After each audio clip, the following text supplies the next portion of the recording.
And welcome, one and all, to what is our first official, shall we say, Taylor Tuesday. Well, I don't know how often we're going to do a Taylor Tuesday, because I'm not drinking today. And unfortunately, like a fool, I took my webcam to do a bit of an experiment with something else, and I've left it at my friend's house. So unfortunately, no face cam today, but don't worry, I'm still with you today. And as a couple of my friends like to say, I've got the perfect face for radio. So I do hope that you are absolutely ready for today, because as is always, I'm sure that Jeff has the best possible videos to show us, as usual, in his most wonderful channel. But before we get into Jeff, just a brief bit of news. I do hope, I do genuinely hope that you've all gone and booked your Nigel Farage tickets for Taking Back America, because I, for one, would be quite frankly disappointed if Nigel Farage was not playing to his absolutely unpacked audience. Because yes, if you haven't heard, Nigel is on tour in America, and for some bizarre reason, he is offering free tickets.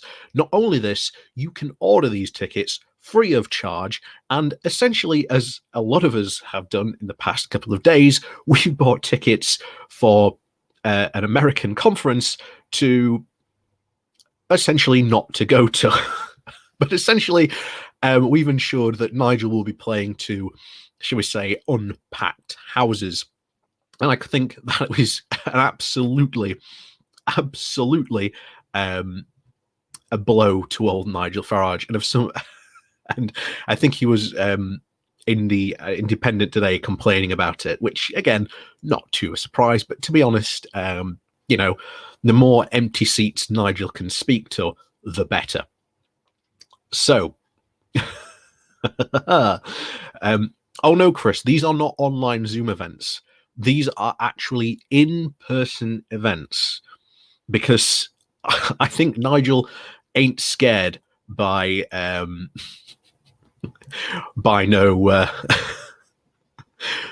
coronavirus. But as Robert has just said, you can get in, but Farage won't let you out. That is very, very, very true. Oh, so as we said before, Jeff Taylor. Let's get into today's meat and potatoes of this whole thing. So as we all join, welcome, one and all. Please do remember to hit that like button and the share button, because again, it does help out the channel, and this helps so much. Is Jeff real or a parody? The question, hopefully, maybe with time, we will be able to answer, Stefan. Maybe with time, we'll be able to answer.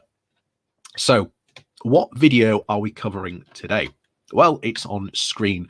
And like I said last time, if you saw our last, the first Jeff Taylor experience, I said, for someone like Jeff, I'm going to be a bit of a gold miner. And if you want the best gold, you've got to go deep. You've got to dig deep.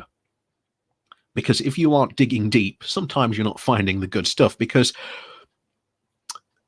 Jeff posts roughly about 5 or 6 times a day. He puts out a heck of a lot of content. An absolute truckload of content. And sometimes you've got to shift through the earth to be able to get the gems, because sometimes the gems are hidden beneath some of the good stuff. And this is what we've got today. So this is Jeff, who is going to tell us back in, when was this done? In February of 2018. Do you remember those halcyon days before the virus came? So we're going all the way back to 2018 for essentially Jeff to tell us that the answer to Brexit, the answer to Brexit is for the government to introduce a tax on companies that import too much from the EU. Yes, you did hear that right. For some bizarre reason, Jeff thinks, and the guy who he quotes thinks, and you won't be surprised, I think he's quoting from an article from Brexit Central, so, you know, a perfect pedigree for this to come from. So let's begin, shall we? And of course, we will also, as usual, be speeding Jeff up, because Jeff speaks far too slow, and he needs a bit of speeding up sometimes. So let us, first of all, speed him up. And let's see what Jeff has to tell us on this wonderful solution to Brexit. Hello there. Just a short video today. As you can tell, I'm still a bit under the weather with man flu. Person flu. Anyway, is an import excess tax the answer to our future trading relationship with the European Union? Quick answer. No. No. Why on earth should you punish companies for trading with the European Union? This is absolutely beyond me. And like I say, this all came from a video Jeff did back at almost the beginning, back in February of 2018. So this is quite an old Jeff Taylor video. But as you can see, Jeff here has not, shall we say, evolved his views over time. But there you go.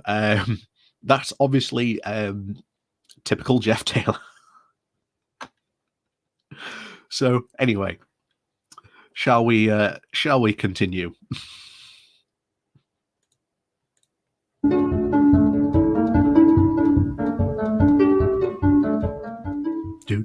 Writing in Brexit Central, David Owen, the retired Group Head of Procurement and Project Director of a UK PLC, says that the Import Excess Tax, or IET, model could well be the solution to the current roadblock in negotiations.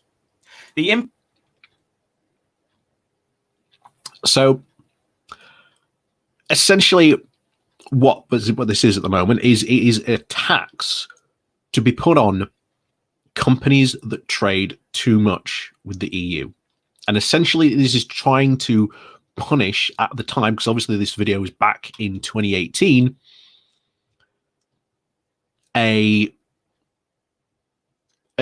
essentially punish companies.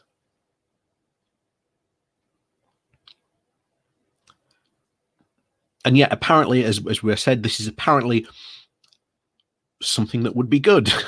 Something that would be good. And of course, some of you may very well remember those little adages back in those days of cakeism, of when the Brexiteers used to say, "Don't worry, we can still be out of the European Union, but still retain all those benefits." So Yeah, this is, like I say, this is back in 2018, and this is still absolute the height of cakeism. Import excess tax model could be a game changer, he writes, as it would enable the UK to leave the EU, customs union and jurisdiction of the European Court of Justice completely, whilst regaining control of our borders and retaining the benefits of a free trade agreement in all but name, yet be acceptable to the EU. Saying that the negotiations so far had been characterised by an exasperating, uninformed sterility of discussion in the broadcast media and an apparent lack of innovative ideas emanating from the government. Whoa. So, hang on, let's get that back up. There we go. So, it's so strange. It's so strange to me that this was back in 2018, and yet look at this quote that this guy is saying. A very, at the time, pro-Brexiteers, the Brexiteers and the ERG, I don't think at this time had yet committed their coup against Theresa May, but it was obviously a work in progress at the time. But it is kind of funny to see this, that he calls this characterized by an exasperating uniform sterility of decision in the broadcast media and apparent lack of innovative ideas emanating from the government. First of all, the broadcast media does not decide UK policy. Imagine living in a world for a second where Sky News could one day just say, yeah, we're going to decide the UK's policy for today. You know, it would be absolute chaos. Why on earth would you try and run the government on the ideas and discussions based in media? And you are right, Thornick. Fox News, true. Yeah, you did see that from Fox News during the Trump years. So yeah, we do have a rough idea of what that could look like. But I like the idea of the apparent lack of innovative ideas, because the government still doesn't have any ideas about Brexit. There is absolutely no good ideas have been emanating from our government as of recently. And as we have seen recently, we've seen old Frosty come out and decide, for reasons probably only known to him in his deepest, darkest recesses of his mind, that he is going to blame the European Union for a deal that he signed, negotiated, and agreed to.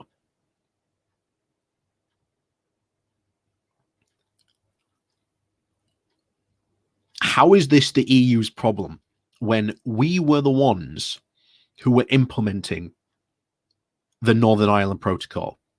We were the ones who pushed for the Northern Ireland Protocol to be implemented.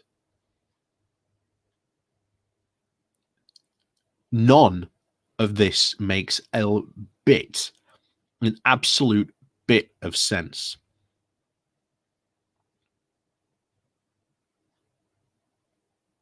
But there you go. And remember, this is back in 2018, so this is like an old Jeff Taylor video. Don't worry, we'll be getting on to some of Jeff's newer videos after this. From the government, he says that the UK has so far played a very strong hand, not as strongly as it could have done. What we should do, he says, is unilaterally offer tariff-free access for the EU into the UK markets, and if the EU chose not to reciprocate but to impose tariffs on our goods, then an IET system should be introduced by the UK to tax firms where their imports from the EU exceed their exports to the EU.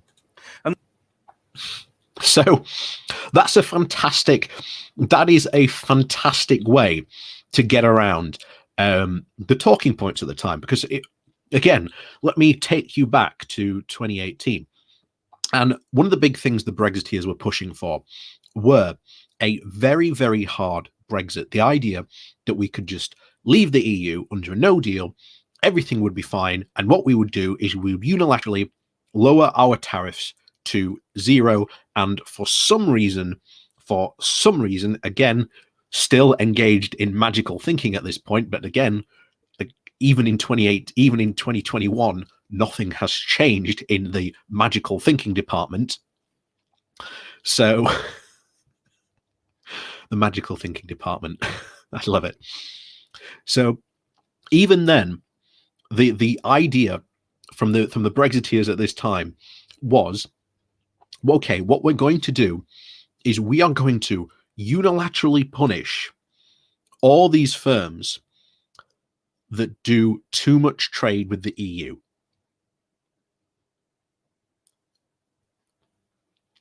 I said it before at the beginning. Why on earth would you do that to companies? It just doesn't make a lick of sense. It makes absolutely no sense at all.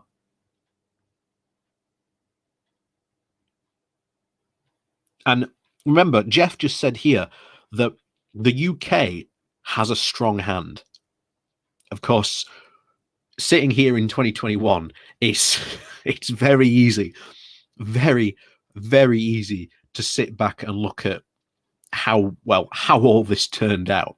It turned out very, very, very badly.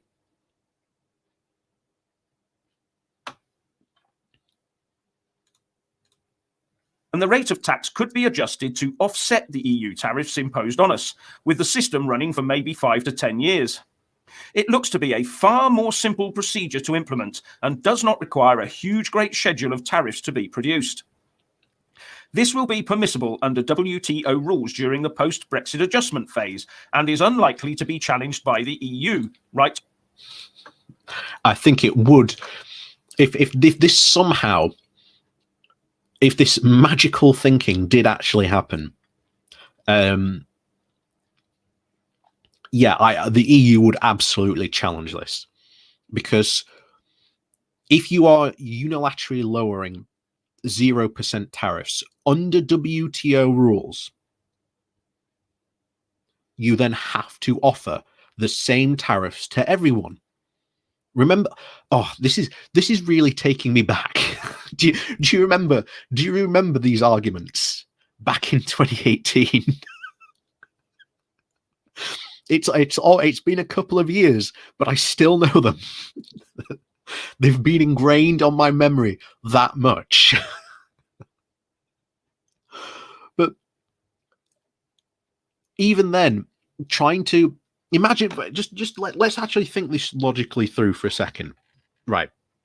You're a company, and let's say your main importing, you get most of your stuff from the EU.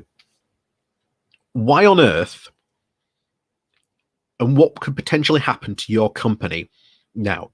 Well, first of all, your import costs are going to skyrocket. That's the first thing. So immediately this could eat straight into your profits. That is not a good idea. That would have killed hundreds of thousands of companies. And of course, I guarantee you, I haven't watched the rest of this video, but I almost guarantee you, Jeff is going to suggest that to compensate from this, that maybe perhaps these companies should then start to import from other countries around the world. Well, as we've said multiple times before, importing and exporting costs money. This isn't a hard concept, but the Brexiteers don't seem to get it. If you are going to send something to somewhere, you have to pay some sort of of cost to it. We even do it in our own country when we're sending a stamp. You know, it's not that hard to sort out. It's not that hard a concept to understand. It costs something to move something to somewhere, and the further you go, the more it costs. Not only that, but it also looks at what are you trying to move, because some stuff requires certain regulations to move. For example, vanilla extract, an interesting item, because I didn't know this, but in quite large quantities, vanilla extract can be quite explosive. So as a result, vanilla extract has to be exported in really small amounts of volumes. In fact, I think it generally gets moved around by like small white vans. And even then, it's not a large quantity because, again, they're only allowed to transport so much.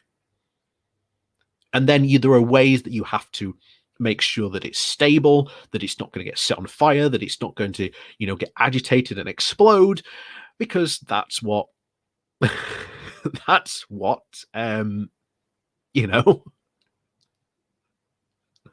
that's what regulations are important to do. It costs money to send something somewhere. Not that hard a concept to grasp. Not hard to grasp at all. Mr. Owen. I had wondered myself if something like this was possible, so it's great to see a positive proposal put forward, a proposal that I think has great merit and it should be explored further by the UK negotiating team. I've left a link to the piece in the description box below where you can find out more information. Well, what do you think of the idea? Please leave a comment below. Thank you. Please do. Well, that was something.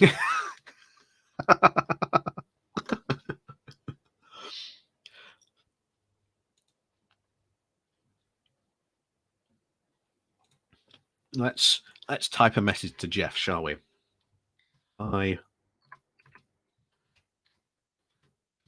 Jeff, just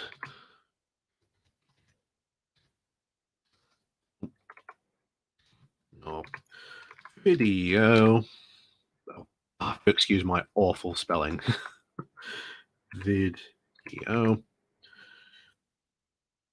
from the year. Year 2021, and it is the worst idea I have ever heard about trying to solve the problem in 2018.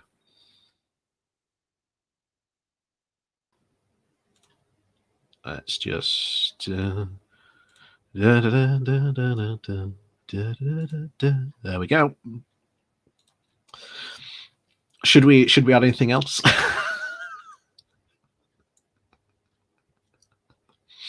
Should we add anything else to our little comment to Jeff Taylor?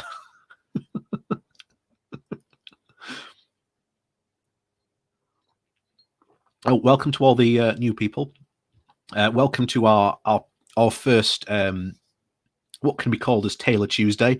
This won't happen every Tuesday. This will maybe happen about once a month, but I'm still trialing out the concept of how we're going to do this. So we'll see how we go.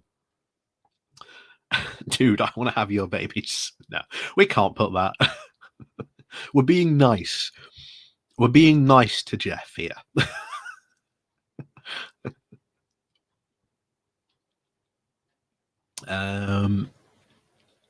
So just watch our video here from the unit, and it's the worst idea I've ever heard, that trying to solve the Brexit problem in 2018.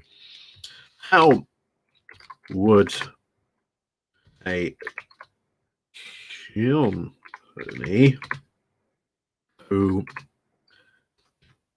imports materials from the EU survive under that plan?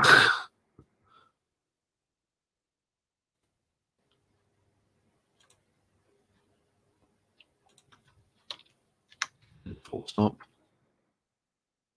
Oh yeah. With imports and the EU's materials from the EU survive under that plan. There we go. Correct punctuation, thanks to Grammarly.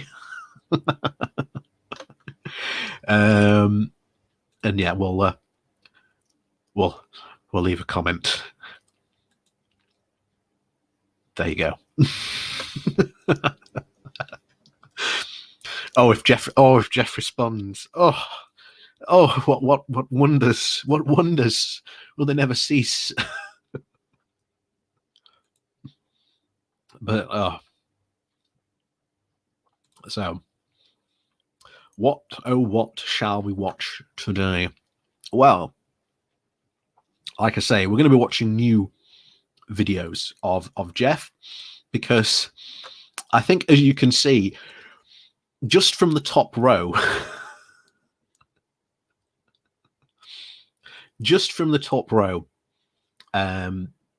we've got some very interesting suggestions. So we've got, could the Northern Ireland Protocol be replaced with this? Given the fact of the solution that Jeff proposed to a problem back in 2018 would have absolutely crippled any company that imports from the EU, what plan do you think Jeff could have for this? We've got the EU mindset still runs through Whitehall. Could be a good one. We've got the Labour Party running scared of George Galloway. Well, I'd love to find out how. Eurostar bailed out by France. Could be a good one. Then, of course, his latest one, which was 2 hours ago now. UK unity at the heart of UK policy making. Oh yes, by the way, I did check out Andrew Walker for just before I went on. And I think at some point we will have to pay Andrew a visit as well. We'll go on a walk with Walker. So my friends, I think, given the genius proposal that Jeff just proposed, Walker Wednesday. I can't keep on calling them after days, because what if we did a Walker Wednesday on a Thursday? How mad would that be? You know, you can't do a Taylor Tuesday on a Wednesday. It's just madness. So I think we are going to go with Jeff's video of how Jeff seems to think he can solve the Northern Ireland Protocol. Let's see what he's got to say. Hello there.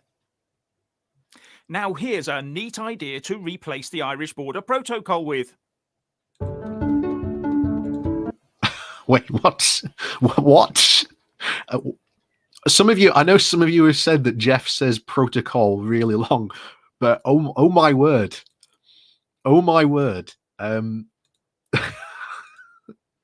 The Irish Border Protocol with. What? What?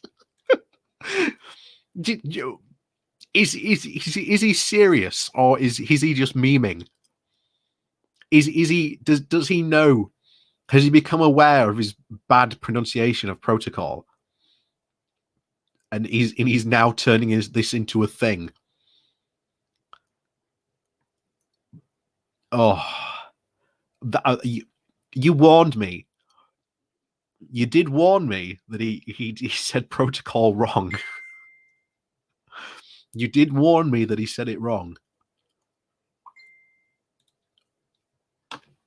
So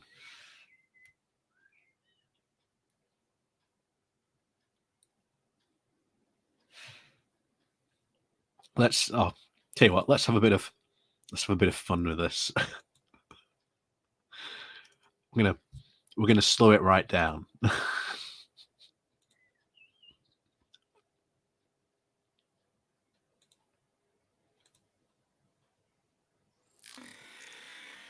Now here's a neat idea to replace the Irish border protocol with.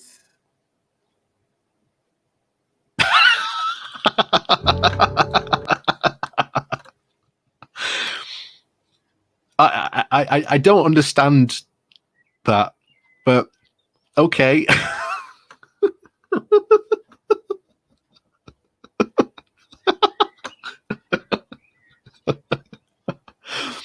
Oh dear. Oh dear. Oh dearie me. Shall we do it again? Just one more time.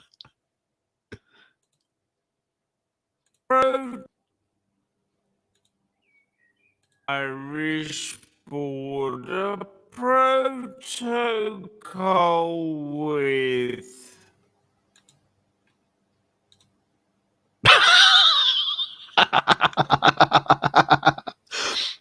Oh my word, that would have been an amazing idea.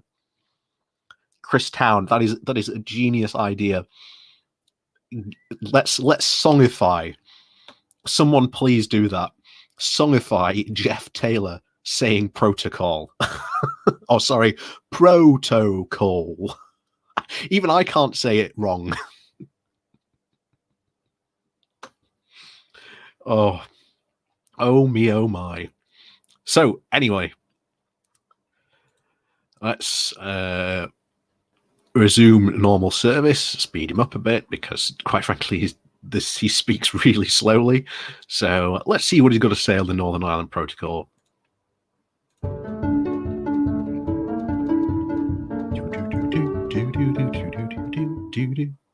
There may actually be a very tidy solution to the problems thrown up by the Northern Ireland Protocol, and on the face of it, it looks quite simple. The proposal was put together by the think tank, the Centre for Brexit Policy, and Okay. Okay. Okay. Let's revisit some of those words. Apparently, this is a really, really simple solution put forward by the brains at the Brexit think tank. Hold on to your... Strap yourselves in, friends. Strap yourselves in. Strap yourselves in, because this is going to be a ride. It is going to be a ride and a half. Oh me, oh my. In fact, can we just full screen? There. We'll full screen Jeff. There we are. He's a bit, you can see him a bit more now. So let's see what this really simple idea to what is a really complex problem is. it is called mutual enforcement. All that has to happen is that the EU and UK both pass laws that say their respective exporters have to ensure the goods they export to the other side abide with the product and tax laws of the other side. Wait. Mutual. You mean mutual recognition, Jeff? Something that we had when we were in, dare I say it, the Single Market and Customs Union. Mutual enforcement, Jeff calls it. All you have to change was one word from mutual recognition to mutual enforcement. Once again, brought to you by the Department of Magical Brexit Thinking.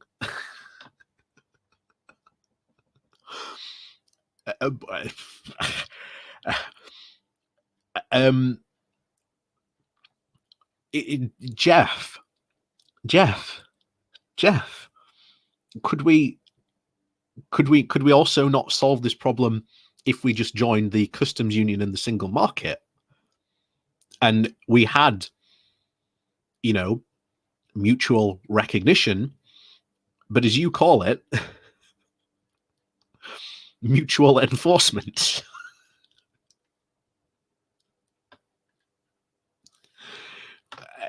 Yeah. Again, it's typical right-wing thinking of trying to produce a simple problem to a really, really complex problem. So let's continue on this genius solution that Jeff has. Yukima. Damn, now I recall who Jeff reminds me. The Hypnotoad. Oh no. No, Jeff isn't the Hypnotoad, Yumika. Thank you for the support there. We all know who Jeff really is. Jeff is evil Poirot.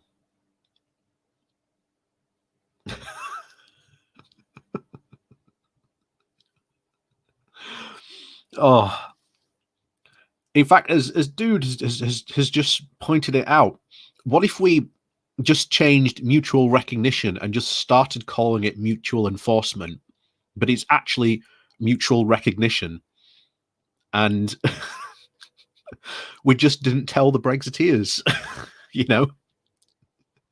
Simple solution, like you saw a couple of weeks ago, the Belgian who moved that rock and inadvertently increased the size of Belgium. Yeah. I can see you all now catching up to evil Poirot. And yes, Alexander, he's solved the case of Ireland. No Brexit problem is too small with evil Poirot on hand. I will just scoot it back a bit. Abide with the product and tax laws of the other side. So a UK law would say that anyone exporting to the EU must ensure that goods they export into the EU fulfill all EU product and tax laws, and the EU would do the same. You mean like some sort of single market for goods? That's a radical idea, Jeff. I had no idea. I had no idea that the solution to this problem was to create some sort of singular market. Imagine, as to quote Paul Joseph Watson, imagine my shock. Imagine my shock when here Jeff Taylor has instituted such a monumental solution to Brexit. Mutual enforcement, ladies and gentlemen. Oh dear. Oh dear. Oh dear, Jeff. Oh dear. The Centre for Brexit Policy said, Unlike a customs union or partnership, mutual enforcement does not, of itself, remove customs duties, nor does it remove, harmonise, or require mutual recognition of standards. It works by inverting the usual approach to customs enforcement.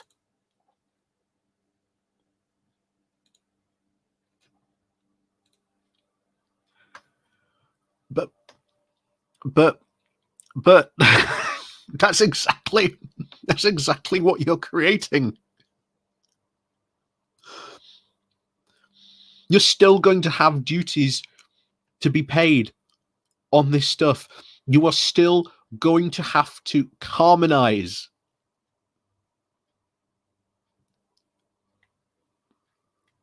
And here's the thing. I love it. If this is going to be the future of Brexiteer solutions, all we're going to do is replicate EU institutions like the customs union and the single market, but we're not going to call it that. We're going to just recall it something else and just use different words to describe essentially what is a customs union and single market.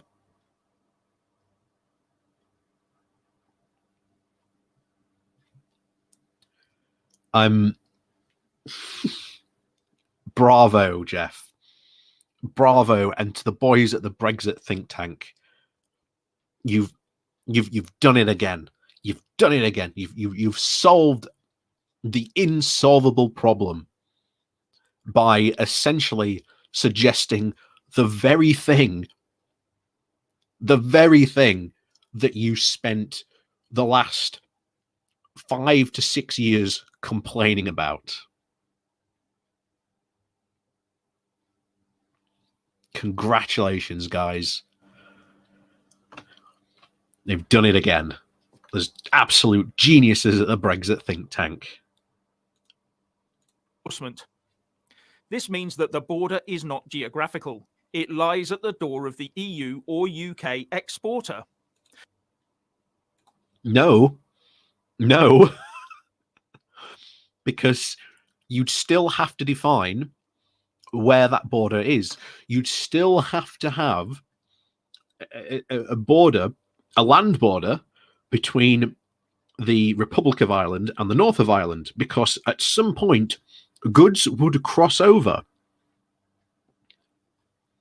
Not only that, how do you know that these exporters are complying with your mutual enforcement?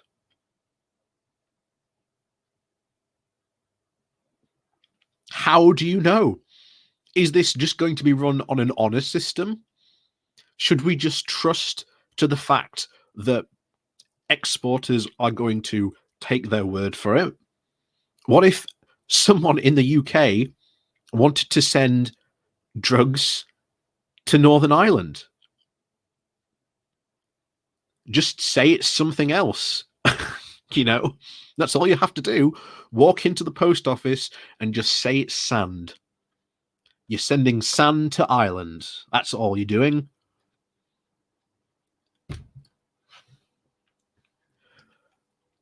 This, again, no matter how many times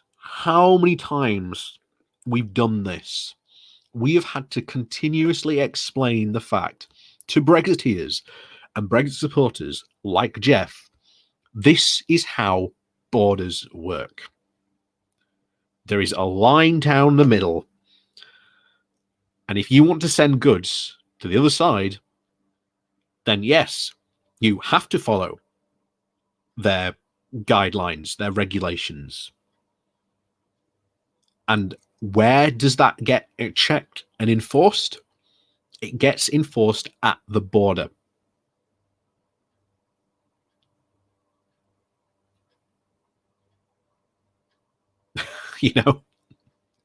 Catholic. So you're the reason all the parcels to Northern Ireland are getting stuffed up. Then I generally can't believe this. Generally cannot. absolutely ridiculous. This would not solve the Northern Ireland Protocol problem at all. It would just create more problems. And yet, I want to remind everyone, Jeff has over 106k subscribers. Just to remind everyone on that. This is how easy it is to be. This is how easy it is to be a right winger on YouTube. You just have to lie, and as long as you tell the right lies, all the right wingers will flood to you and, you know, support your solutions. Then the goods can presumably be declared and electronically tracked through the export process. Oh, hang on, we'll just skip back a bit, because I think Jeff's talking about the old classic of the sci-fi border, or what I dub the Blade Runner border. The export process. Everything else destined for Northern Ireland that stays in. Oh, hang on. I'll skip it back a bit further more. There we go. Tracked through the export process. Everything else destined for Northern Ireland that stays in Northern Ireland could then be sent across with no checks needed. As the think tank explains, in a mutual enforcement approach, the obligation to comply with the importing territory's rules and pay duties owed is placed on the exporter as a matter of law of the exporting territory. Who enforces that law, Jeff?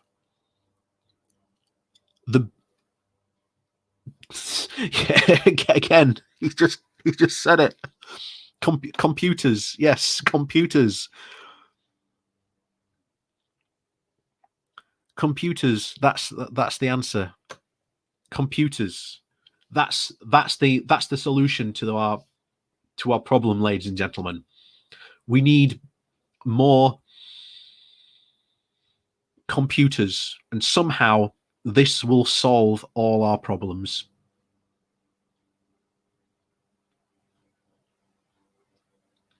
That's how it works. Computers solve all problems. Although how computers are going to check what is inside that container that you send is another question. Because how do computers check what's inside the box? This is why I said it's going to be run by the honor system. That is literally what is going to happen here.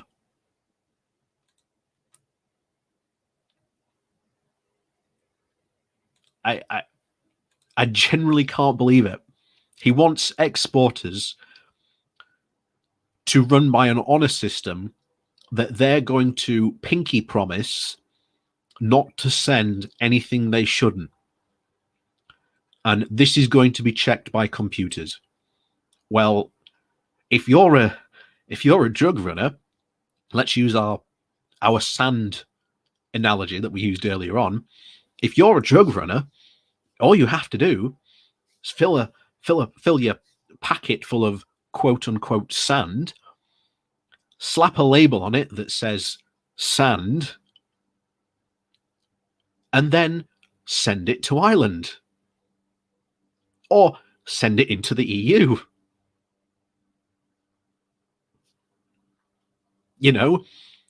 And of course, somehow a computer will check this package, but it's not. All it will do is scan a label and say that it is not.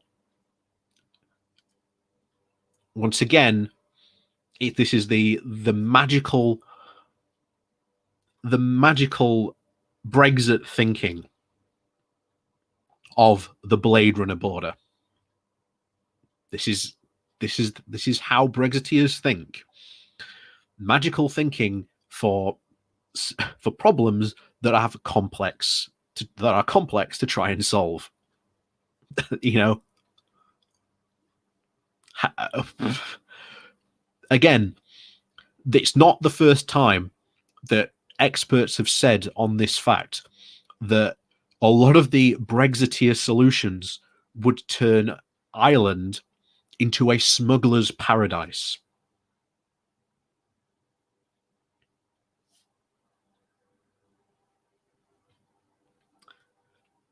That's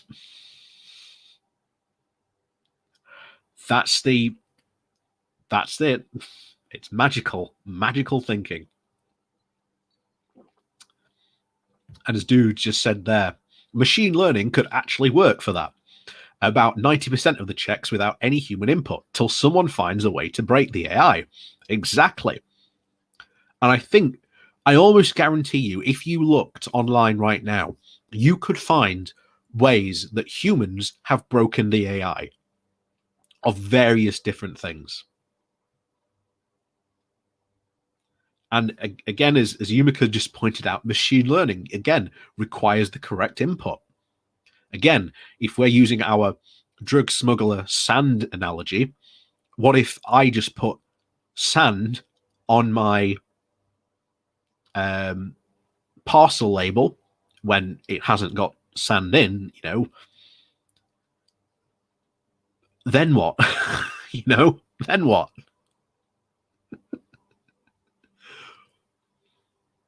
This is it. It's a sci-fi Blade Runner fantasy. That's where we are. But here you go. This is the critical ingredient. The border position becomes redundant.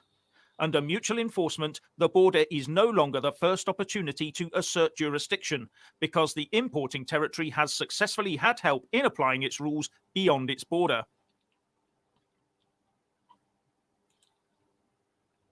So the critical ingredient. This sounds like a load of gobbledygook. I listened to Jeff and I was like, what? What?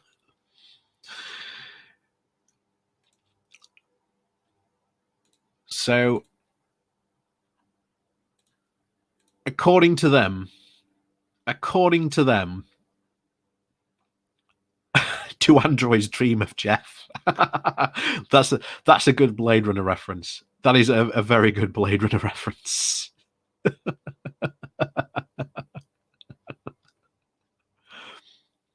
That's a very, very good Blade Runner reference.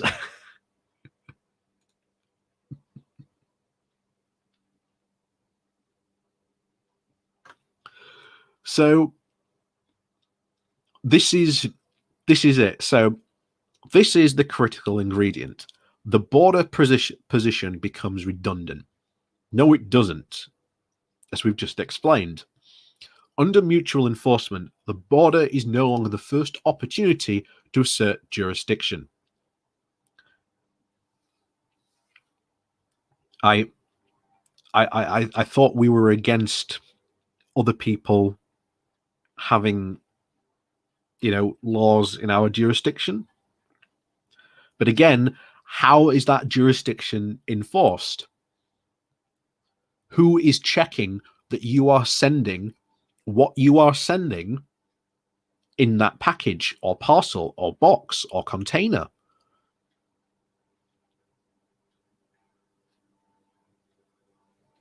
It's magical thinking.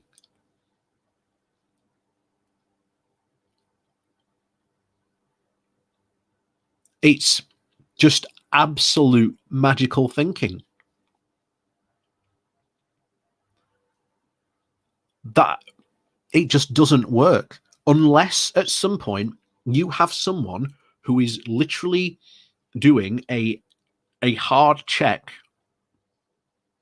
on your goods that you are sending. Then essentially what Jeff here is proposing, as well as this Brexit think tank, they are proposing that we run a trade system based on the honor system, that we are going to trust people to tell a computer what they are sending.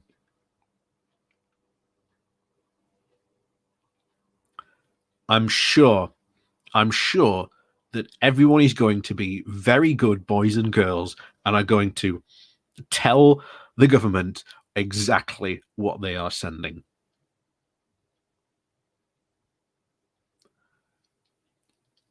As we said earlier, it is not the first time that people have reacted to Brexiteers. It is not the first time that people have said that the solutions that they propose would turn Northern Ireland into an absolute smuggler's paradise.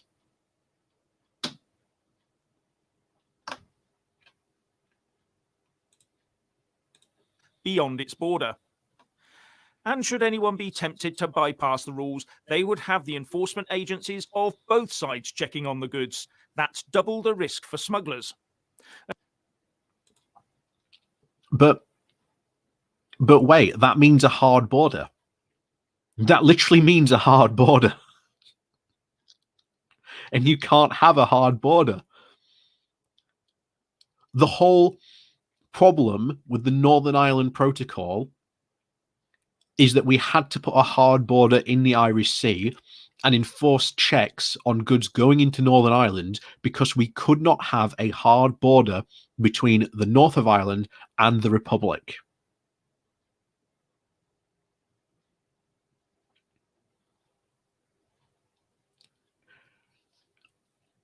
Again, brought to you by the Department of Magical Thinking. That's just insane.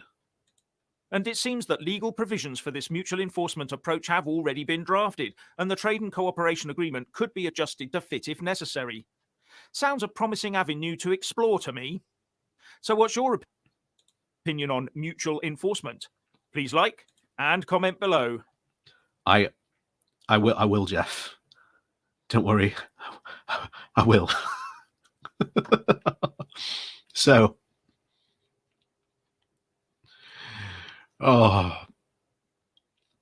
here we have some of the fantastic comments.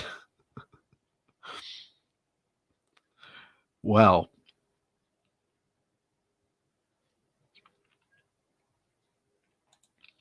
I haven't been banned yet. Or have we? No, we haven't been banned yet. So, what should we type to Jeff?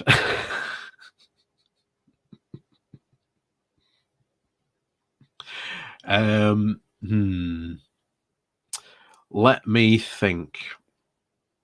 I think we'll do this. I think maybe we'll go. So,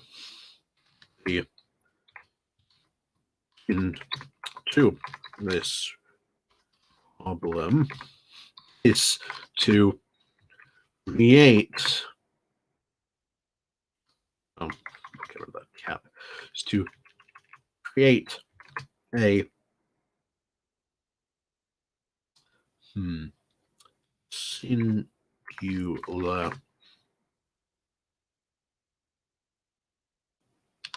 trading.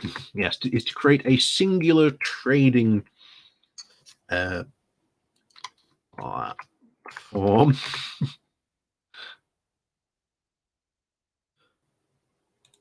Create a singular trading platform, but nothing like the single market.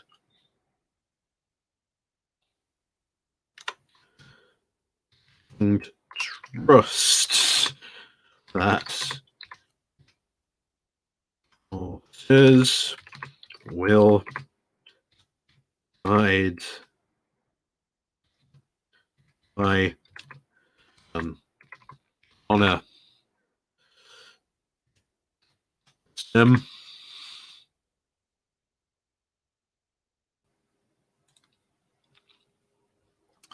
Sounds like a smuggler's paradise to me.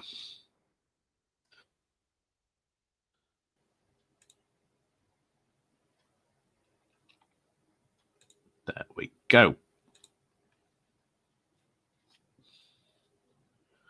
There we go. So the solution to this problem is to create a singular trading platform, but nothing like the single market, and trust that exporters will abide by an honor system. Sounds like a smuggler's paradise to me. So there you go.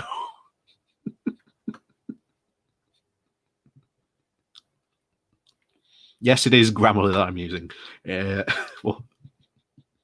We'll do a bit of a shameless plug. Thank you to everyone for watching us. It's very, very much appreciated. Like I say, please do help out the channel by clicking that like, share, and subscribe button if you haven't subscribed before. And also, if you'd like to support the channel a different way, there is a link to my Patreon page down below, or there is the Buy Me a Coffee down below as well, where you can give a one-off donation link. But I've also set up a monthly donation pattern on there now. So if you would like to give monthly on Buy Me a Coffee instead of Patreon, like I say, thank you very much to all the people who do support me. And like I say, super chats are open as well, should you like to support the stream that way. And like I say, as always, thank you very much to all the people who do support my channel that way. So, what do we go with next? Ooh,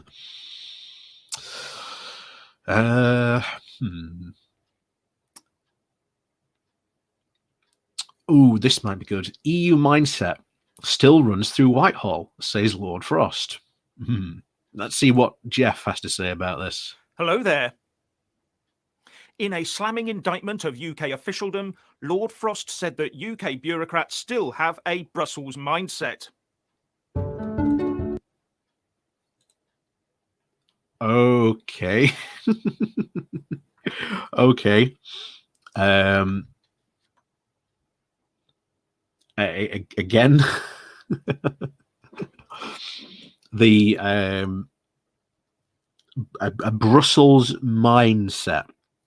Now, what is this going to mean? Well, I've talked a lot of before that that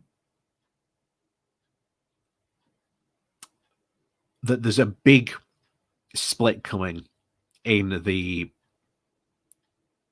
Tory party again, just like there was at Brexit, of the idea of being, we need to get rid of regulations, those being the Brexiteers supporting that, versus the more moderate Tories who wanted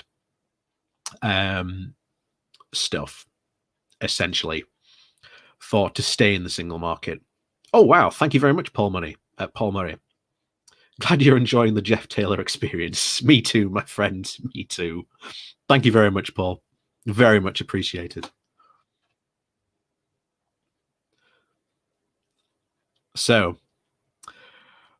it does, Gerald. It does sound like he's trying to set up a thought crime situation. It really, really does sound like he's trying to set that up. But again, this is the new tactic, and of course, he's referring to probably what Lord Frost has been talking about, trying to what would you call it? Trying to blame the EU for a piece of paper that he signed, well, he negotiated, he agreed to, and then got Boris Johnson to sign. And then Boris Johnson went on to say how wonderful this is. You know, it's apparently a world-beating deal. Like I say, we'll have to find out what Jeff goes on to say.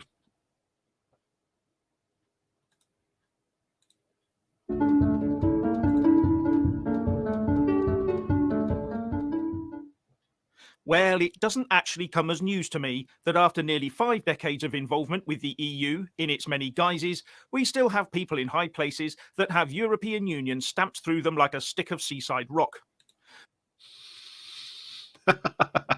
Yes, because we've been in the EU for well over 40 years at this point, and much to the Brexiteers' chagrin, the EU isn't going anywhere.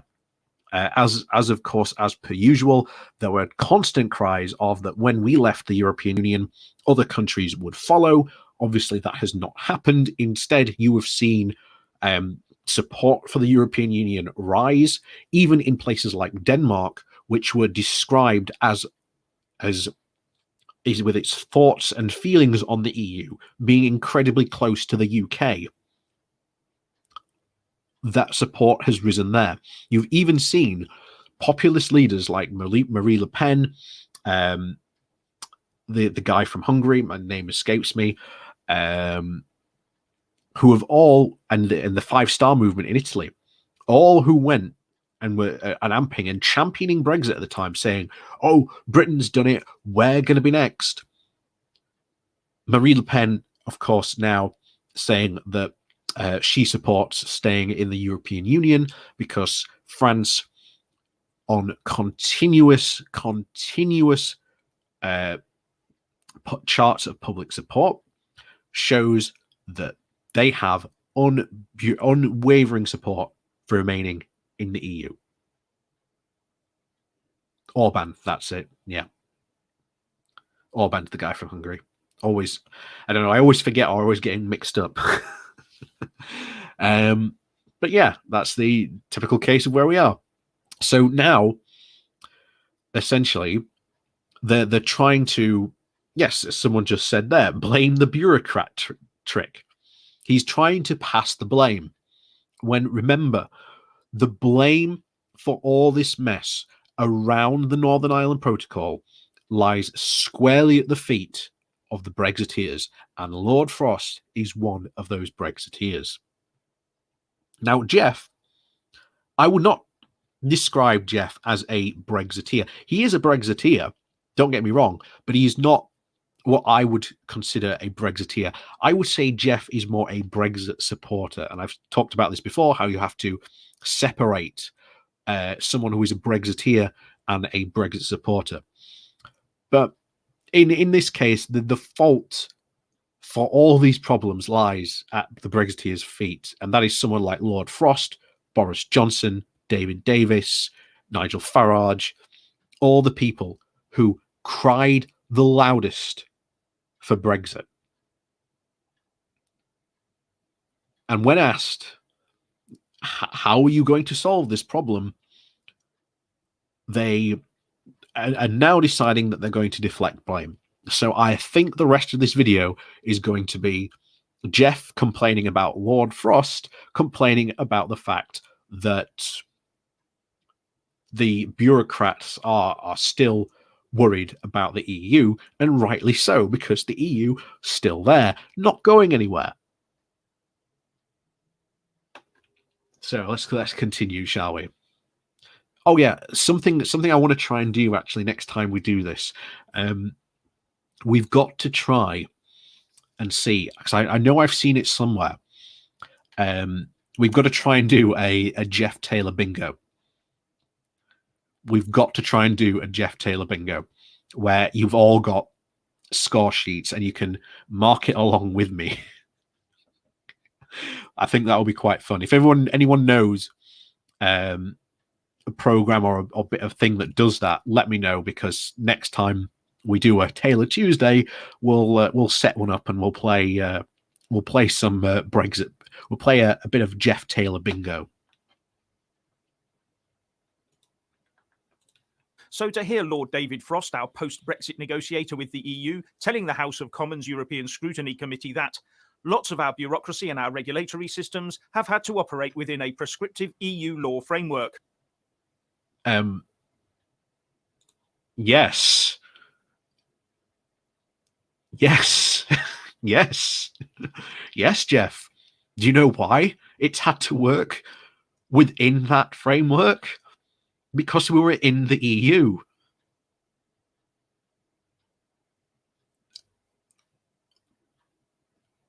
Shocking. Shocking, I know. But there you go. as well as, we have internalised principles of EU law and EU ways of thinking about things for the last 50 years, which is harder to eradicate because it's quite subtle. That comes as no surprise.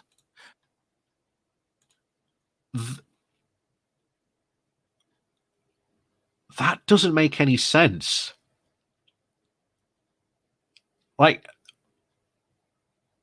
that really doesn't make any sense,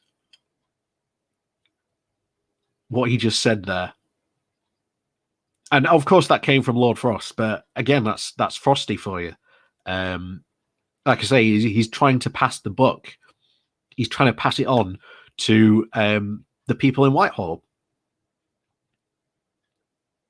Again, it is not the first time, and certainly will not be the last time, that you see Brexiteers, especially the hardcore Brexiteers, run away from the problems that they created.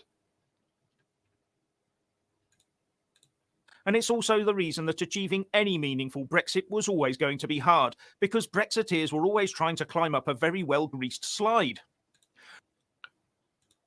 So, wait. Does Jeff then want to perform a purge in Whitehall? Should all Whitehall civil servants now be tested for their patriotism and how much they like or hate the EU?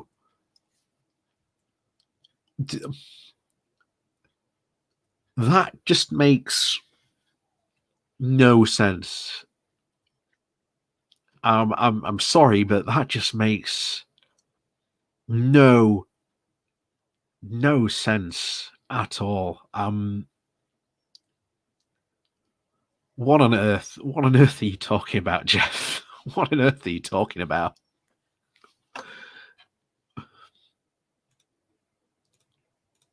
Frost also told the committee, I have a role in making sure that what we put before Parliament is genuinely reforming, genuinely consistent with deregulation and the spirit of Brexit, and goes forward on that basis. So I'm glad he said this, because he's giving the game away. We always said right from the very beginning, Brexit was about deregulating the UK economy. And that will be an incredibly bad thing, because you need regulations. This was what caused the split in the Conservative Party to begin with. Currently now, we are seeing the free market fundamentalists running the government, running the party. They are in charge. They are running it. And they intend to deregulate the heck out of this country. And it is not going to be good. It is not what anyone voted for. And I'll tell you why, because they gave the game away yet again this week when we had the Queen's speech. Early in the year, you may remember that I sounded the alarm bells that the business secretary was about to try and cut EU working standards from UK law.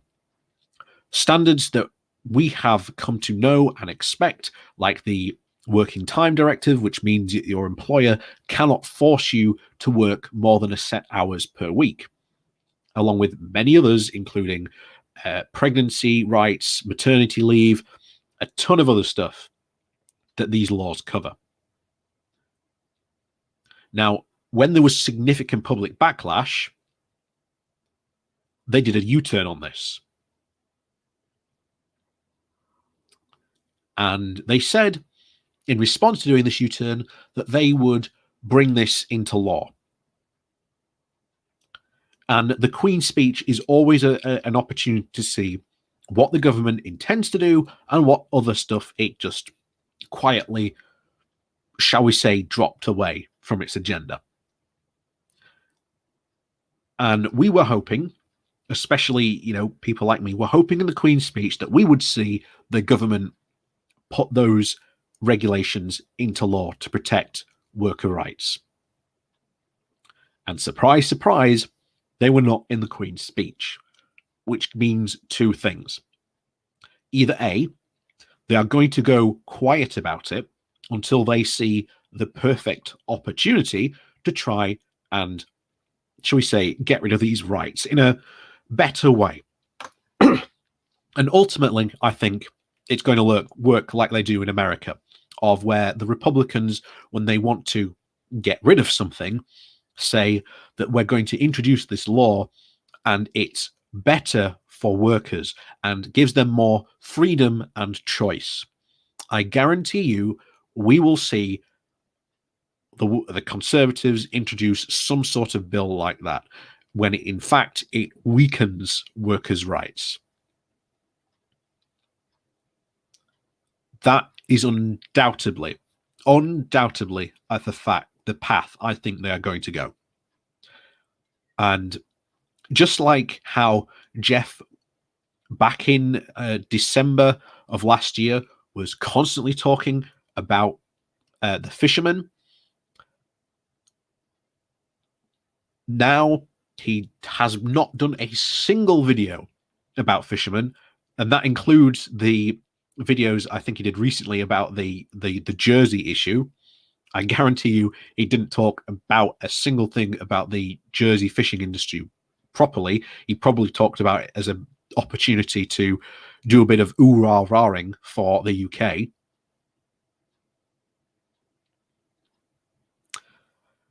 He will not talk about how important it is to keep these rights. He will probably be on the government side and probably will do a video pro for getting rid of them. This is something that we have to be aware of. We have to be absolutely aware of.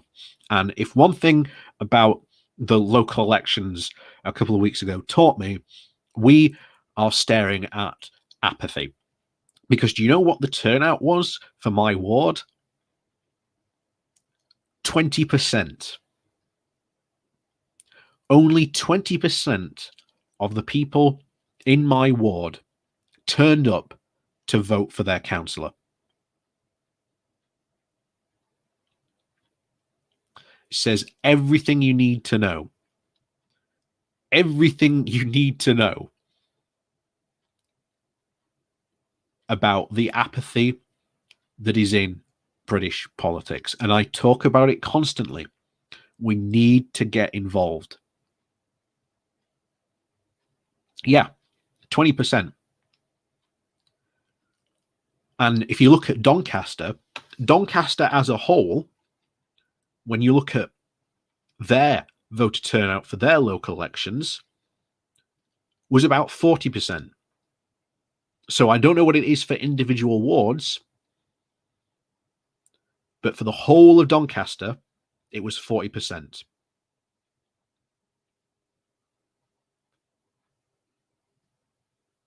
And it's really, really is shocking, but that's the local elections for you. And as someone's just pointed out now, you are right, this local elections do not generally have a good turnout. But the problem is that also translates to our national elections as well. I have said before multiple times, if everyone who abstained from voting either voted for, like, let's say they all went and voted for the Green Party, then in that general election, the results pretty much would be that we would have a Green Party leading this country. That is how many people do not vote in this country, but that is the power that they hold. This is why I constantly tell you and implore you all, get involved, participate. It is important. And we've gone off wildly off topic here because, well, it's Jeff Taylor, and I've got to have a bit of sanity at the left somehow. Anyway, just zhuzz it back a bit. And the spirit of Brexit, and goes forward on that basis. The trouble is that if the bureaucrats are singing, I have a role in making sure that what we put before Parliament is genuinely reforming, genuinely consistent with deregulation and the spirit of Brexit, and goes forward on that basis. See, another thing I'd like to know from Jeff personally, what does he actually think of regulations? Like, I would genuinely be interested to know what is Jeff's actual thought, actual inclinations on regulations.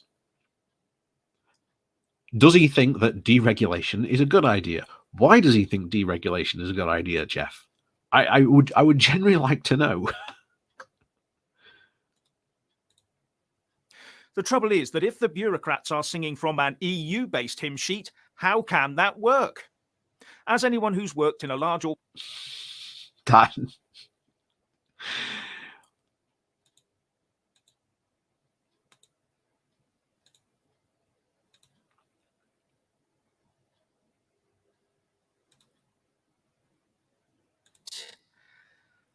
How can that work?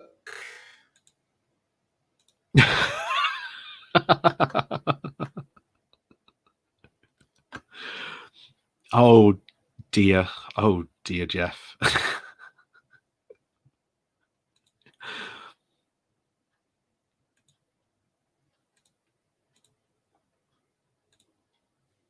As anyone who's worked in a large organization knows, there is a huge admin machine in the background, full of rules that dictate how that machine works and how its output is shaped. That includes... And you can't really compare the government to a business. They don't really work that way. Well, if your analogy, it should be that, well, to help strengthen Jeff's argument here, his analogy, if he wanted to do this, if he genuinely wanted to make his argument stronger, he would be making the argument that in a large corporation, that it is driven not by an admin machine, but it is driven by the people on the board. The people on the board are the ones who decide the direction of the company. This then flows down. It then goes to the managing directors, then go to their department heads. The department heads then go down to their managers. Those managers then go to the individual teams, and then the individuals get on with their job. That would be a better analogy for Jeff there. So feel free, Jeff, to use that analogy later on. Like I say, it's a lot better than the one you proposed. The people and how they are trained. I would hazard that our current internal rules are configured in a way that makes the EU form of doing things naturally pop out at the end. Unless those internal rules and procedures are shaped to match the requirements of Brexit, then it will be nigh on impossible to deliver a good outcome. So, again, Jeff here is essentially blaming. He's blaming the civil servants.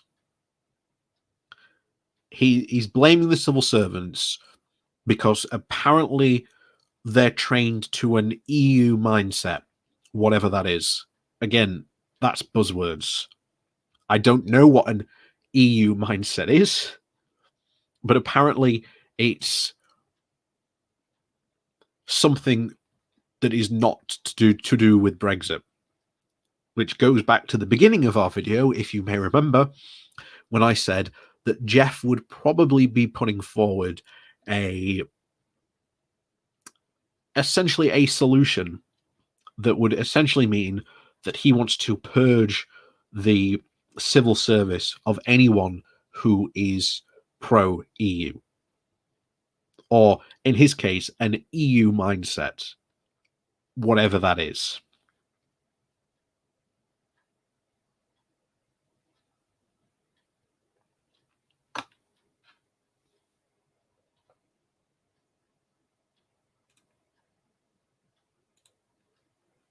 Be nigh on impossible to deliver a good outcome. And it also encourages anti-UK leaks and the like. I hope this is being addressed with some urgency. It encourages anti-UK leaks.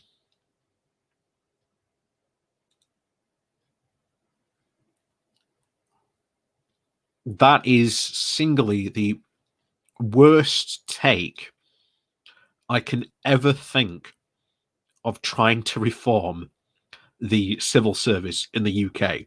And let's face it, Dominic Cummings did give it a damn good shot when it came to try and reforming the civil service.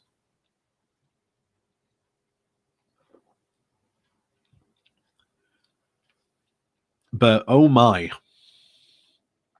Oh my, oh my.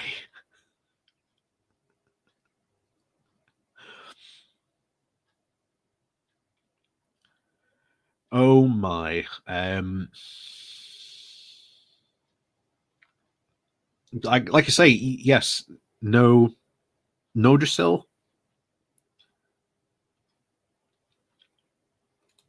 I'll just show you a comment there. Yeah.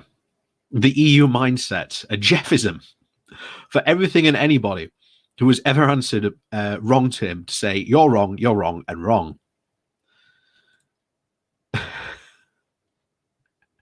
Do you want more? Oh, go on then, Chthonic. Well, more slow motion, Jeff, and I know just the part to play. Let's go. Possible to deliver a good. Where was it? Naturally pop out at the end. Current internal rules are configured in a way that includes the people and how they are trained. I would hazard that our current background, full of rules that anyone who's worked in a large organization knows, there is a huge admin machine in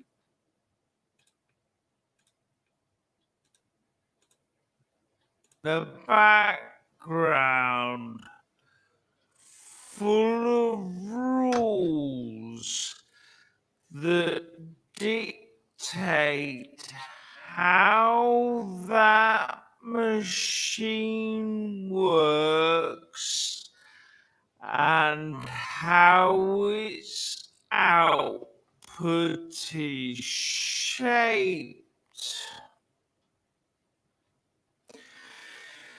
That includes the people and how they are trained. Oh, I won't torture anymore. I won't torture you anymore. There you go.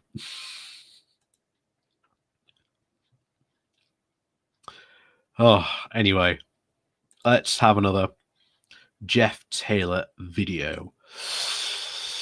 I think we'll do it. We'll do one more.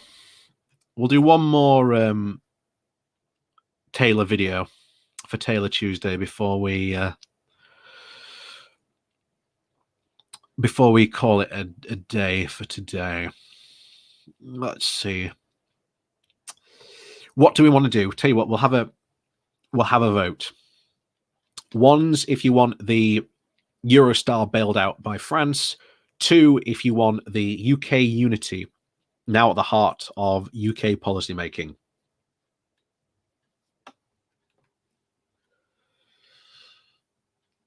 Or 3, if you want the George Galloway one.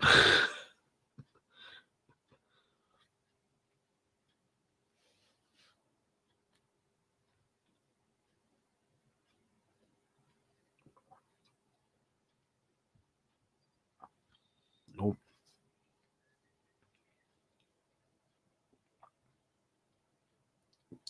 Looks like it's going to be 2.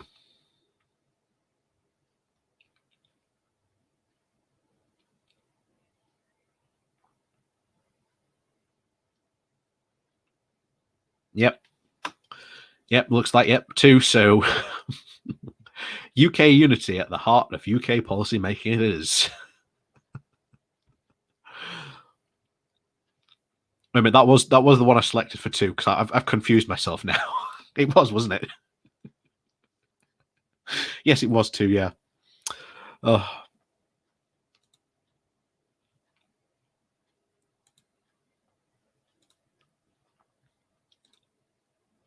So here we are, diving into our last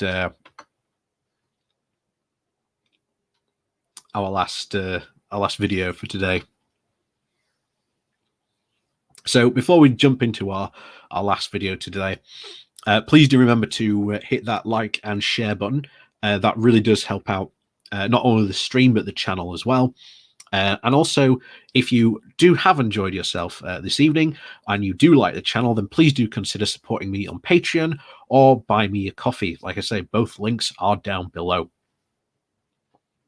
So here we go then.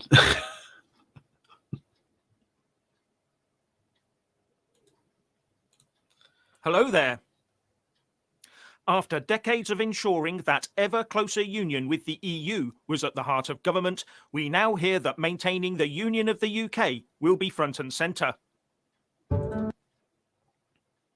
Oh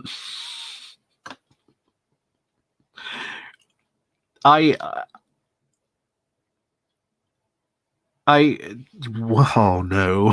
Oh, Jeff. Oh, Jeffrey. Oh, Jeffrey. To someone who like Jeff was clearly a big Brexiteer, then he thinks that, you know, this ever closer union was at the heart of UK policy. To quote the infamous oh, thank you very much, Helen. Thank you very much for the support and the sticker there. Thank you very much. For those of you who know that infamous Yes Minister, was it Yes Minister clip where they talk about the EEC at the time, and he said the only reason that we were joining it was to annoy the French, who were in turn annoy the Germans. And of course, I forget the rest of the clip, but you know how it is. You know how it is. Oh.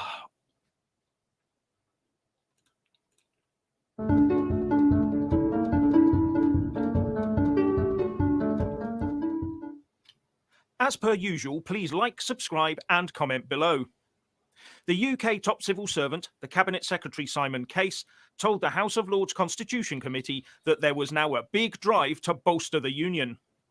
You are going to see the Prime Minister front and centre of maintaining the integrity of the Union, and actually, more importantly, getting all of the constituent parts of the United Kingdom operating fully together for the benefit of everybody who lives and works inside the United Kingdom. Wow. I did not think you could potentially try and say united in any more in that sentence. I generally think you can get united any more in that sentence. This is so bizarre, but there you go. Maintaining the union and getting all the important parts of the union operating fully together for the benefit of everyone. Now, for those of you who may not know or generally forgot, at one point back in the 70s, we tried the idea of devolution before. Indeed, we had the South Yorkshire Combined Authority. And in the Yorkshire Bylines, there is an absolutely fantastic article written by one of the what was his position now? I think he was either very high up in the organization.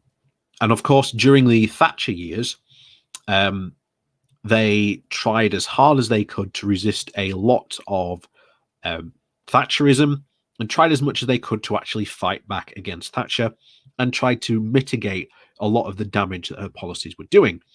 Ultimately, what happened was that it became such a thorn in Thatcher's side that they got rid of it.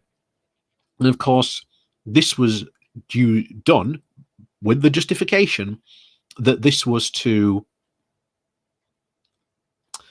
shall we say, bring together the country. So this, for me, rings alarm bells that the UK government may try to make a move to get rid of devolution. That might shock a lot of you, but I wouldn't put it past Boris to do so.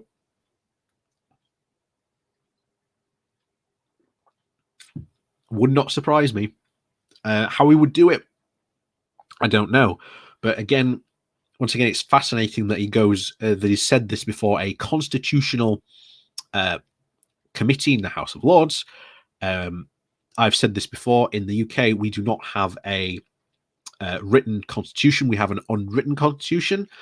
There are obviously certain laws on the books that are in the constitution. Free speech being one of them, even though a lot of people on the right like to pretend that, there is no law protecting free speech in the UK. It is. It's in the Human Rights Act. Go look it up. But would not surprise me in the least to think that they may very well try and get rid of devolution, or at least get rid of some of these recent Labour mayors that got in. Of course, literally, we just got the West Yorkshire mayor put in. Again, another Labour mayor.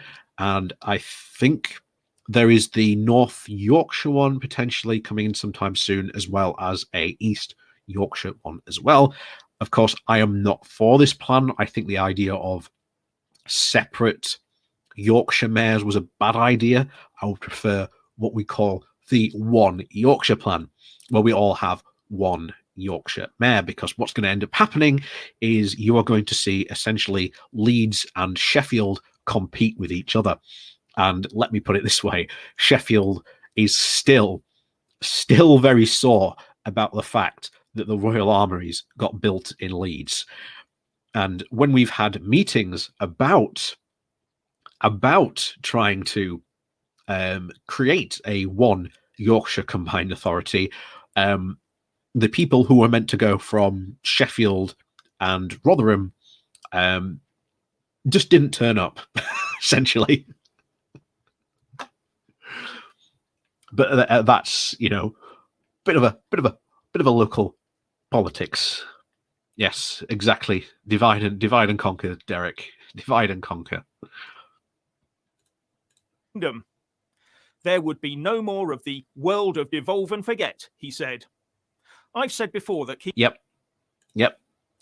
I said all that, and it immediately came out after it. There will be no more of the devolve and forget. What a surprise. What a surprise. Keeping the union together would be the next big battle, and there is a growing realization across the country that we're close to losing it. And Case said, if you had asked me only a few years ago, did I think that devolution or the union was at the forefront of policy making in Whitehall, I would have said probably not. And the thing is, it's not just in Scotland where the need and the desire for devolution is strong. It's strong in Yorkshire. We've had a South Yorkshire mayor for quite a while now. And obviously West Yorkshire's just got a mayor. Like I say, we're expecting a North Yorkshire and East Yorkshire mayor as well. Like I say, I think that's the bad direction to go. I'd much prefer a one Yorkshire mayor. It'd be much better. Obviously, we've got Andy Burnham over in Manchester doing an absolutely fantastic job. And of course, in the Tees Valley, you've also got the Conservative guy. But like I say, I haven't looked into, shall we say, his track records or what he's done for the area. His big thing seems to be that he's got a free port coming to the Teesside area. And again, we've all talked about how bad free ports really are for, well, local industries and business. Making in Whitehall, I would have said probably not. So here we are. And it's probably because we did too little to consistently argue the case for the union against the likes of the SNP over the years that got us here. Those who value the union can no longer just ignore separatism until the next indie ref rears its ugly head. By then, it may be too late. I don't care. I really don't care about Indie Ref 2. I've got no skin in the game. I've said this before. I've got no skin in the game. If Scotland wants to have an independence referendum, by all means, let them have it. And like I say, there are consequences for going independent. And I've said this before. If I was Scottish, I would not be voting for independence. I generally wouldn't. Not what I would be voting for. But like I say, no skin in the game for me. So, like I say, have at it, Scots. But, you know, buyer beware when it comes to independence. Like I say, there are problems that's going to be caused by it. And like I say, to keep consistency, I took on Brexiteers for the exact same problems that we are facing now, that they're going to be problems and that they haven't presented any solutions. Although there may be solutions, but like I say, I really don't care. Like I say, if you want your independence, then go for it. Go for it. I don't really care. Like I say, bear in mind, the case for an independent Yorkshire is a far stronger case than one for an independent Scotland. But, you know, just kind of, you know, slip my Yorkshire Republic in there as well. But yeah. So anyway, we'll continue. But yeah, Jeff does really seem to have a really hard stance against the Scottish a Scottish independence. Oh, I'm not pointing to the fact of a state that didn't work. An independent Scotland will work. That's not the, you know, that's not the argument I'm making. The problem is that there are going to be problems like the recent one recently of a Scottish currency would be massively devalued. That would be a significant problem for the people of Scotland. How is that going to be done? You've also got the fact that if you take into fact Scotland's GDP and what they spend, there's a bit of a disrespect. You know, bit of a difference. But again, like I say, I really don't care. If they want independence, by all means, you know, go for it, have at it. But, you know, there will be problems, and I'm sure they'll solve them. But I don't think that, shall we say, independence will necessarily make everyone as happy as I think some of them may suspect. Like for many people who voted for Brexit, at the moment they might be happy and they're in a honeymoon period. But there you go. And like I say, we've also got the chance of how will Scotland break up? Will this be a Czechoslovakia style breakup where it happens, you know, a very independent, you know, a very democratic way and very amicable way? Or will this be a Yugoslavia way, which we hope the direction we don't go, of where it ends in well, various civil wars? Like I say, we don't want that either way. But like I say, all those constituents and areas, yeah, of course, there are problems. Like I say, no country's ever 100% perfect.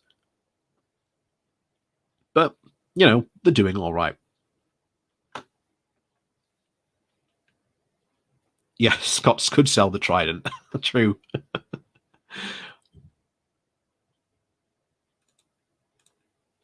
And it's going to be a tough fight to stop the breakup of the UK, because we've given the separatists in Scotland, for example, a free rein to do just about as they please, including allowing SNP and Labour politicians to actively stir up their supporters to break UK law.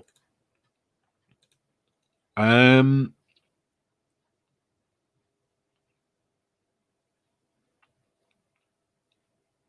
not. Correct me if I'm wrong. Has that happened? Has the SNP and Labour in Scotland recently tried to break any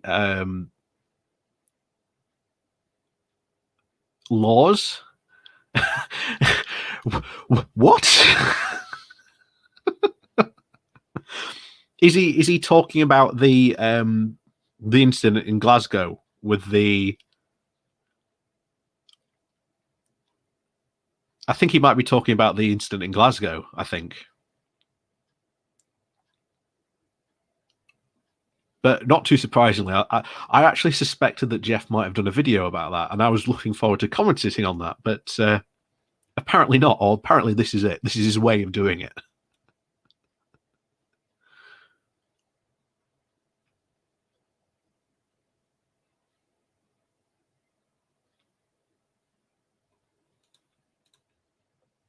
In fact, I'm fast coming to the conclusion that Scottish Labour is actually a closet pro-independence party. They seem to be acting like one. And that's what happens when you don't protect the integrity of your own country, the UK. So what's your opinion on strengthening the bonds of the UK?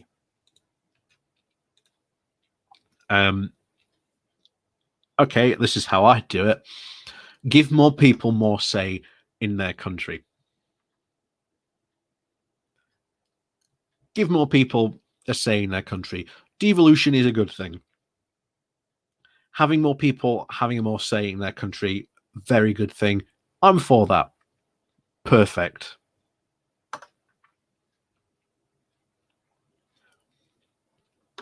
Oh, wait a minute.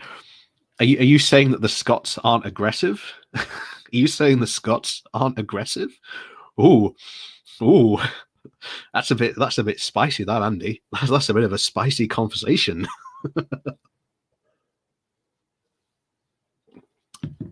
Because the Scots are quite aggressive. You might want to look at the Scottish invasion of Ireland, where Robert the Bruce tried to install his brother as King of Ireland.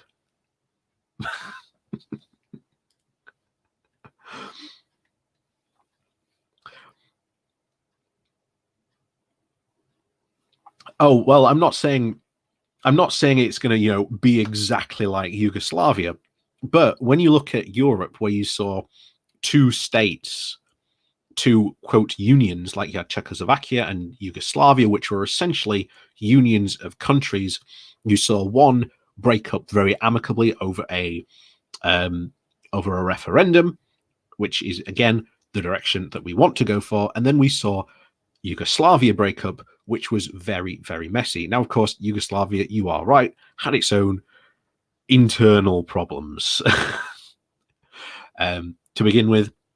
But Yugoslavia is an example of what happens when sometimes a breakup of a union of countries can go horribly wrong.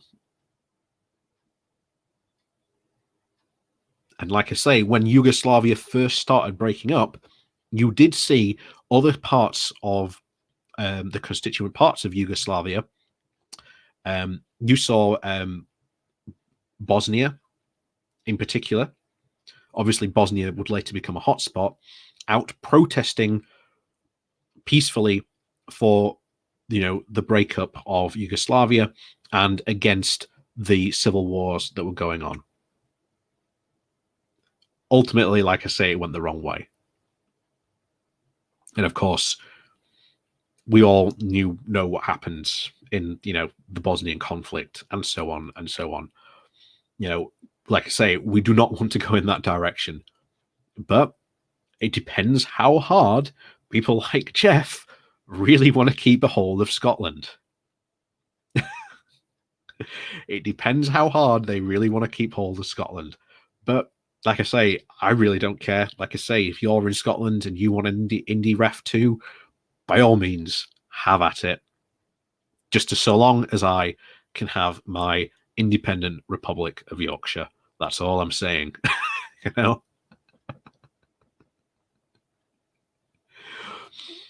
Oh. Yeah, you can't see you, but no one.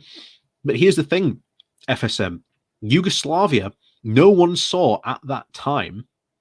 No one saw Yugoslavia breaking up that way, and no one foresaw all those civil wars happening. No one foresaw that. You know, civil wars do not just happen. If you are a student of history, then you know that civil wars do not happen.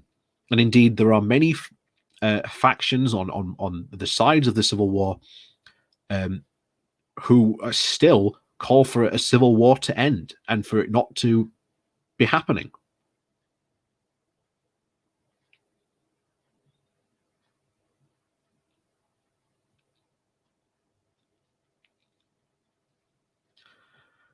So essentially, here we have Jeff parading around, rah-rahing for the Union.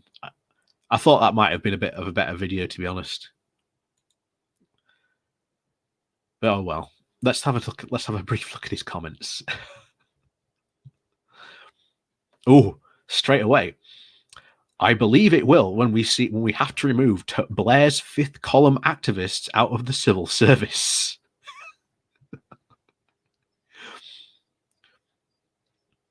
It should have always been and always should be. If we can't look after ourselves, we don't deserve a union. Sturgeon and the SNP need to realise very quickly that they are totally dependent on the UK. Scotland has a great worldwide band, but it won't be enough to save them economically if they take the plunge. Good heart emoji. About time we looked after the union with pride and passion. Devolution was never supposed to be about gaining independence. The SNP has abused the powers of devolution to satisfy their own ego. Wow, there's a lot of people in Jeff Taylor's comments that really do not like. And isn't it this kind of strange of all these people advocating for remaining in a union? And hang on, before we leave today, I just want to let's see if we can find it.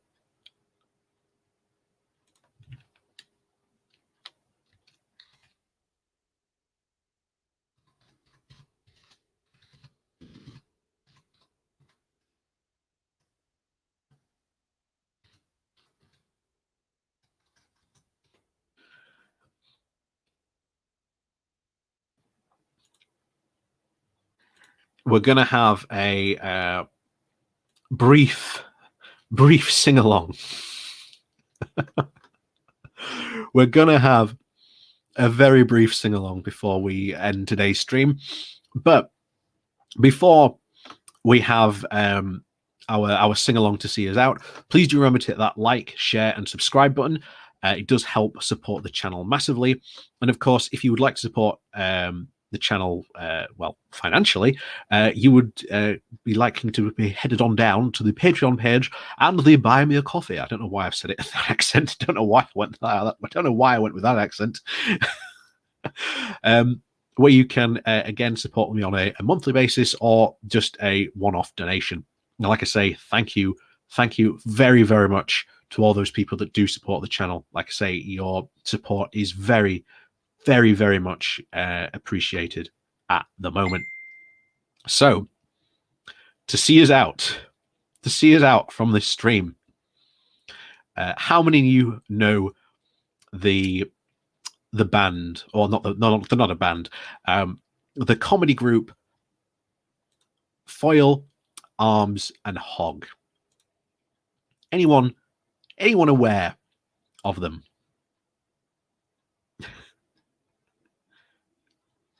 Hang on, wait for it to catch up.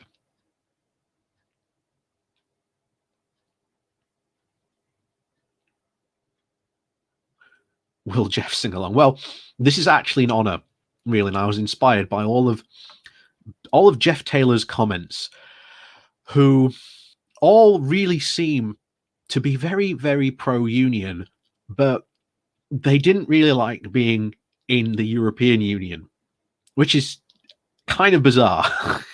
Like I say, being in the European Union brought us huge, huge benefits. And like I say, we've lost all those. So to sing us out this evening, Foil Arms and Hog with the Brexit song. And it's hard to break free from a union. Thank you very much. Thank you. Yeah, you're very good. This next song now, it's a ballad that we wrote for our friends across the world. At Brexit, they got frustrated. They did. As it was dragged out and non-stop debated. Ages. So we Irish, we feel obligated. We do. To explain to them one simple fact, that we don't understand how the English can see. After all the experience colonially, the one thing that's clear from their history is that it's hard to break free from a union. It's awful hard to break free from a union, lads. That's true. That's right. Clap along now. In Ireland for hundreds of years we tried, we even had part of the country behind, so we can't understand all the English employees. That it's hard to break free from a union. What about India, lads? Oh, they had it tough. After 200 years being occupied, the British they finally stepped aside when asked Mahatma Gandhi replied. You ready? That it's hard to break free from a union. What about the lads down under? Oh, the Australians! Separated by thousands of miles of sea, they still have the Queen on their currency. It should have been Crocodile Dundee. But it's hard to break free from a union. And there was the Egyptians as well. Oh, that's still going on. After 100 years of freedom, there's shit still in the British Museum. Even Tutankhamun's grandson had to pay in to see him. Cause it's hard to break free from a union. But they weren't the only countries, lads, in fairness. Oh no. Oh, so absolute. Thank you very much. Thank you very, very much for you all joining us on this inaugural Jeff Taylor Tuesday. And by the way, that was Foil Arm and Hogs. Do go give those guys a follow if you like that. They've got a ton of other very, very good materials that they've got. So thank you once again for joining me. Thank you to all those people that have liked and shared the stream. Like I say, give it a like on your way out. And of course, hopefully we'll definitely see you as always next Saturday for a for a traditional good morning walk. And we'll see you live then. Of course, as always, we got videos coming out all this week as well, both at 12 o'clock and 6 o'clock. So watch out for those as always. And thank you once again for you all watching, and we'll see you all next time.